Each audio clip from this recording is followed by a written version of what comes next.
आपन झंडा बा प्यारा सब जग से बान्यारा। आपन झंडा बा प्यारा सब जग से बान्यारा। एकरा जैसन ना झंडा संसार में खूब लहरे तिरंगा हिंदुस्तान में। खूब लहरे तिरंगा हिंदुस्तान में।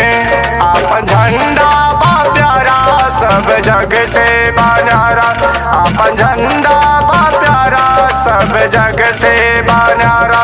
एकरा जैसन ना झंडा संसार में खूब लहरे तिरंगा हिंदुस्तान में। खूब लहरे तिरंगा हिंदुस्तान में।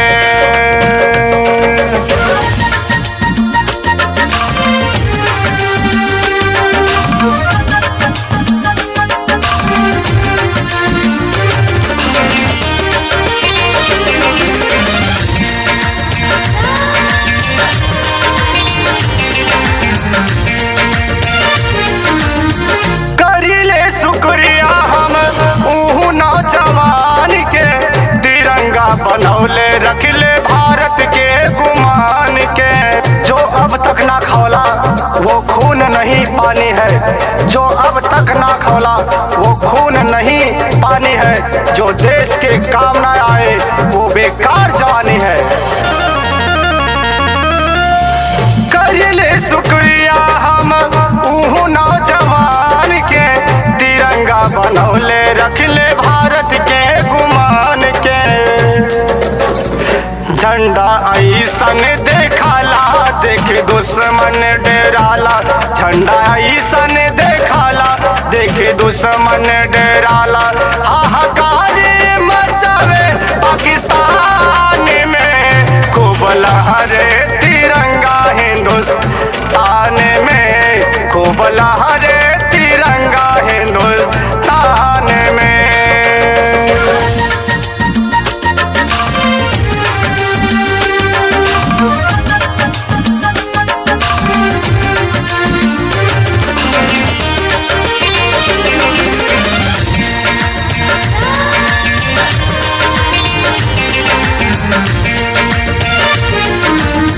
भारत जैसन झंडा कोनो देश ना बनई है।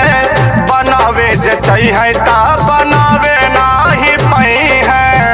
वतन की मोहब्बत में खुद को तपाए बैठे हैं। वतन की मोहब्बत में खुद को तपाए बैठे हैं। मरेंगे वतन के लिए, मरेंगे वतन के लिए, सर मौत से लगाए बैठे हैं।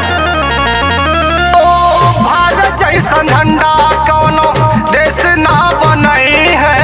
बनावे जे चाहिए ता बनावे ना ही पाई है।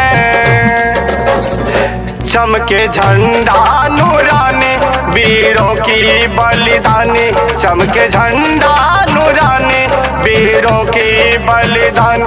जैसे सूरज चमकेला आसमान में खूब लहरे तिरंगा हिंदुस्तान में। खूब लहरे तिरंगा हिंदुस्तान में।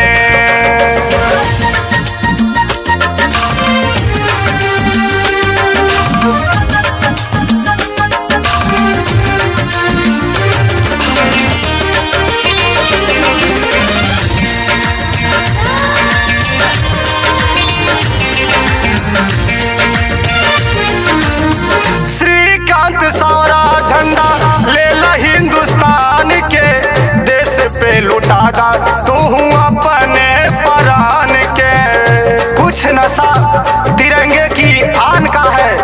कुछ नशा मातृभूमि की शान का है। हम लहराएंगे हर जगह ये तिरंगा।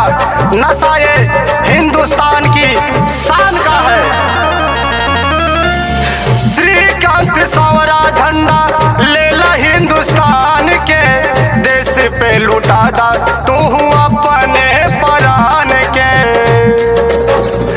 बाटे झंडा सुहाना जाने पूरा जमाना। बाटे झंडा सुहाना जाने पूरा जमाना। झंडा बाटे हमारा दिल के अरमान में।